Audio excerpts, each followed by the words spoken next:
आज मुख्यमंत्री डॉक्टर मोहन यादव जी की अध्यक्षता में कैबिनेट की बैठक संपन्न हुई है। इसमें कई महत्वपूर्ण निर्णय लिए गए हैं। जैसा कि आप जानते हैं कि 13 नवंबर को इंदौर में एमपी टेक ग्रोथ कॉन्क्लेव का आयोजन बहुत ही सफलतापूर्वक संपन्न हुआ है। स्पेस टेक नीति 2025 के मसौदे का भी अनावरण इसी कॉन्क्लेव में हुआ है, जिसमें IT, drone, aerospace, semiconductor, Raksha, EV, manufacturing इत्यादि क्षेत्रों में निवेश और भूमि आवंटन नीति प्रोत्साहन इत्यादि पर बहुत ही विस्तार से चर्चा हुई है। भारतीय सेना और राष्ट्रीय अंतर्राष्ट्रीय कंपनियों के प्रतिनिधियों को वहाँ पर बुलाया गया था। 1-to-1 उनसे चर्चा हुई। भारतीय सेना के मेजर कर्नल गौतम महाजन, ब्रिगेडियर MS रंधावा जैसे बड़े अधिकारी वहाँ पर उपस्थित थे। कॉन्क्लेव में निवेश और उद्योग संवर्धन के लिए 9 कंपनियों को भूमि आवंटन के लिए आशय पत्र भी जारी किए गए हैं। इस कॉन्क्लेव की समस्त गतिविधियों से 15,996 करोड़ रुपए का निवेश एवं लगभग 64,085 रोजगार के सृजन का मार्ग प्रशस्त होगा। कॉन्क्लेव में मध्य प्रदेश और में निवेश और रोजगार सृजन को बढ़ावा देने की दिशा में 7 महत्वपूर्ण MOU भी साइन किए गए हैं।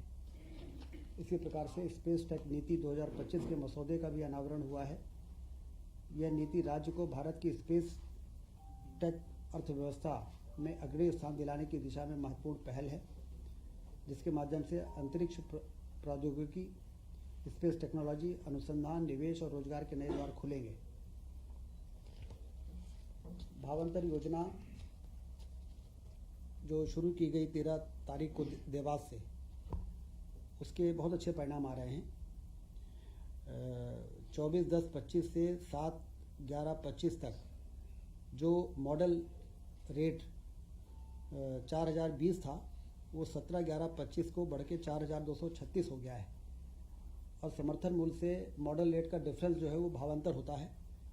और अभी तक 15 दिनों में 1.33 लाख किसानों को के खाते में 233 करोड़ रुपए भावांतर की राशि अंतरण की जा चुकी है। 220 से अधिक मुख्य और 80 उप मंडियों में खरीदी की जा रही है सोयाबीन की। और ये भावांतर योजना से किसानों में काफ़ी हर्ष है और उनको काफ़ी लाभ मिल रहा है। जनजाति गौरव दिवस 15 नवंबर को बड़े धूमधाम से मनाया गया।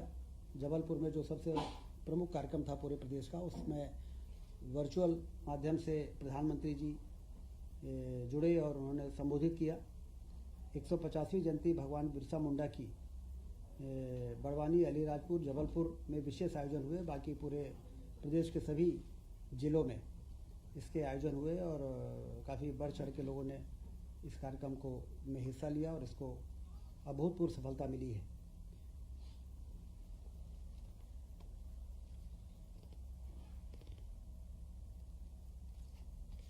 पन्ना जिले के हीरे को GI टैग मिला है। ये भी हम सबके लिए बड़ी उपलब्धि है। पन्ना को तो अभी भी हीरे के लिए जाना जाता था, परंतु GI टैग मिलने से अंतर्राष्ट्रीय स्तर पर इसकी मान्यता होगी और पन्ना डायमंड के नाम से इसे बेचा जा सकेगा। युवाओं और कारीगरों को रोजगार के नए अवसर मिलेंगे। यह प्रदेश के लिए बड़े गर्व की बात है।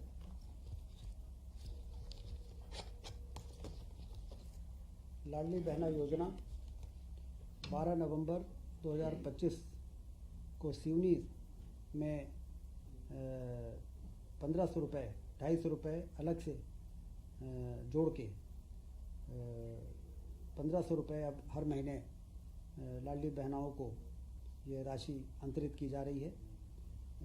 जैसा कि आप जानते हैं कि जून 23 में इस योजना की शुरुआत हुई, तब से अक्टूबर 25 तक बहनों को 44,900 करोड़ से अधिक की राशि का अंतरण किया जा सका है। इससे आर्थिक रूप से बहनें सशक्त हुई हैं, उनका आत्मविश्वास बढ़ा है और वो अपने बच्चों के, अपने परिवार के देखभाल में, उनके स्वास्थ्य के संबंध में ज़्यादा अधिक सक्षम हुई हैं।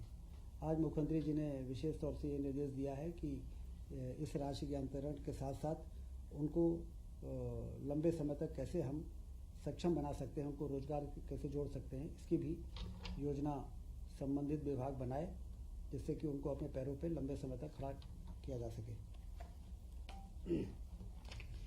कैबिनेट के जो एजेंडे प्रमुख रूप से थे, उसमें सिंचाई के लिए सोलर पंप स्थापना की जो योजना 24 जनवरी 25 को लागू हुई, प्रधानमंत्री कृषक मित्र योजना में संशोधन का एजेंडा आज कैबिनेट में था, और उस संशोधन में 7.5 HP क्षमता का सोलर पंप लगाने के लिए अस्थायी विद्युत कनेक्शनधारी कृषक का अंश 10% रहेगा। शासन द्वारा 90% की सब्सिडी उनको दी जाएगी, जिससे कि जितने भी टेम्परेरी कनेक्शनधारी हैं लगभग 3 लाख हैं, और जो परमानेंट कनेक्शनधारी हैं वो करीब 20 लाख से ऊपर हैं।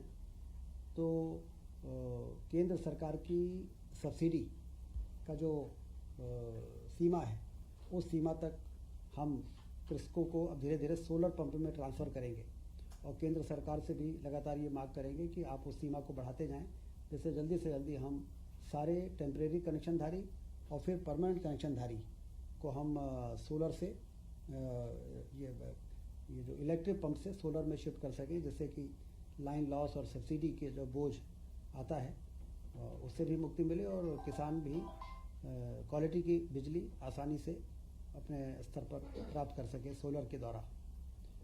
3 व 5 HP के जो अस्थायी विद्युत कनेक्शनधारी हैं को एक क्षमता अधिक यथा 5 या 7.5 HP सोलर पंप प्राप्त करने के लिए विकल्प दिया जाएगा। तो 3 HP वालों को 5 HP का सोलर पंप, और 5 HP के जो इलेक्ट्रिक पंपधारी हैं उनको 7.5 HP का भी सोलर पंप यदि लगाना चाहें तो उनको वो सुविधा उपलब्ध कराई जाएगी। यह संशोधन आज के कैबिनेट के इस एजेंडे में लाया गया है। एक बहुत ही महत्वपूर्ण निर्णय हुआ है। मिशन वात्सल्य योजना अंतर्गत गैर संस्थागत सेवा यथा स्पॉन्सरशिप, फॉस्टर केयर और आफ्टर केयर जो बच्चे इस प्रकार के हैं, जैसे विधवा, तलाकशुदा या परित्यक्ता माता के जो बच्चे होते हैं, अनाथ एवं विस्तारित परिवार के साथ निवासरत बच्चे, असाध्य बीमारी से पीड़ित माता पिता के बच्चे, इस प्रकार से जो बच्चे हैं लगभग 33,346 बच्चे, उनको प्रतिमाह 4,000 रुपये दिया जाएगा। केंद्र सरकार 60% इसमें का अंश रहेगा, और राज्य का 40%। टोटल 1,022 करोड़ की वित्तीय व्यय का ये प्रस्ताव था। इसको आज कैबिनेट ने मंजूरी दी है, और इन तमाम तरह के बच्चों के देखभाल के लिए 4,000 रुपये प्रतिमाह उनको आर्थिक सहायता दी जाएगी।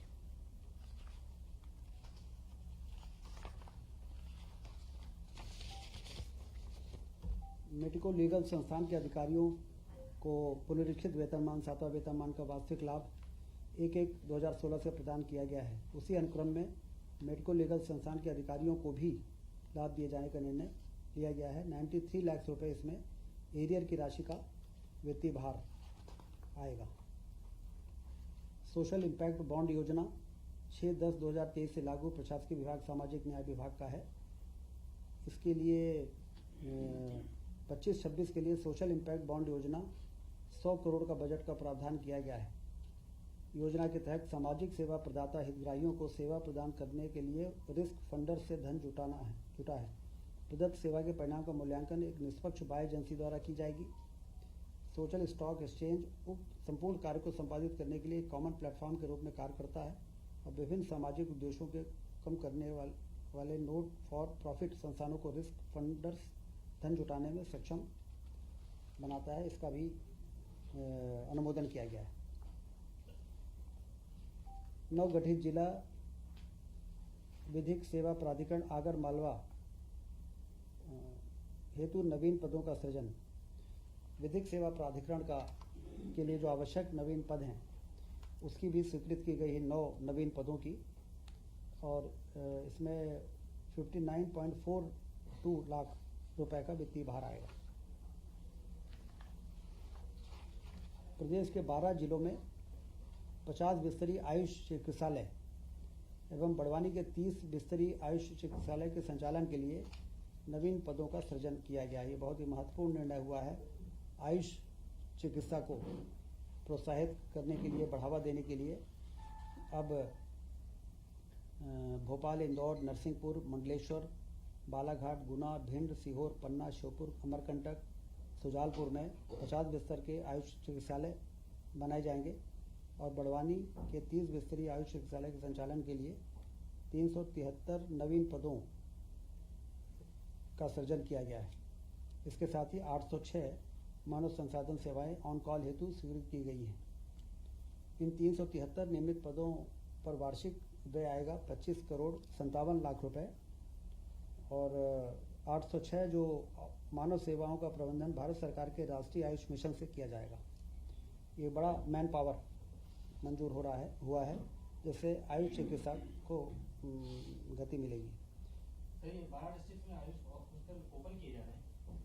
हाँ, 12 जिलों में, इसके पहले 21 जिलों में हमारे आयुष चिकित्सालय चल रहे हैं। 12 और जिलों में इस प्रकार की 50 बिस्तर और 30 बिस्तर का बड़वानी में ये नए मंजूरियाँ हुई हैं। मतलब 33 हो जाएंगे।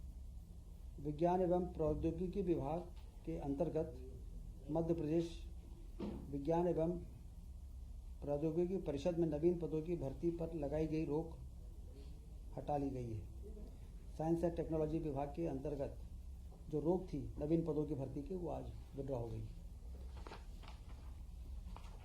ये सारे एजेंडे रहे आज कैबिनेट की बैठक में, जिस पर चर्चा हुई है, निर्णय हुए हैं।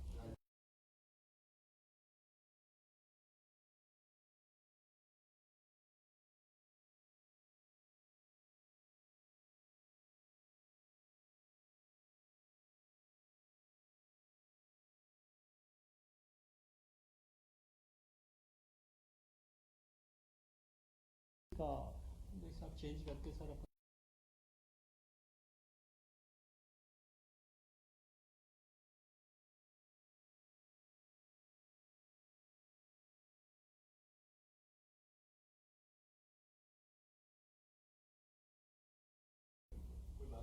हाँ, मुख्यमंत्री जी ने उसकी जानकारी दी है कि किसानों की भावनाओं को ध्यान में रखते हुए और जिस तरह से संघर्ष को सभी लोगों के सहयोग के साथ, सभी लोग के उत्साह के साथ इसको मनाने का जो प्रस्ताव था किसान संघ का, उसको स्वीकार किया गया है और किसानों के हितों हमारी सर्वोच्च प्राथमिकता है। तो उसको ध्यान में रखते हुए मुख्यमंत्री जी ने आज की कैबिनेट में इसकी जानकारी दी।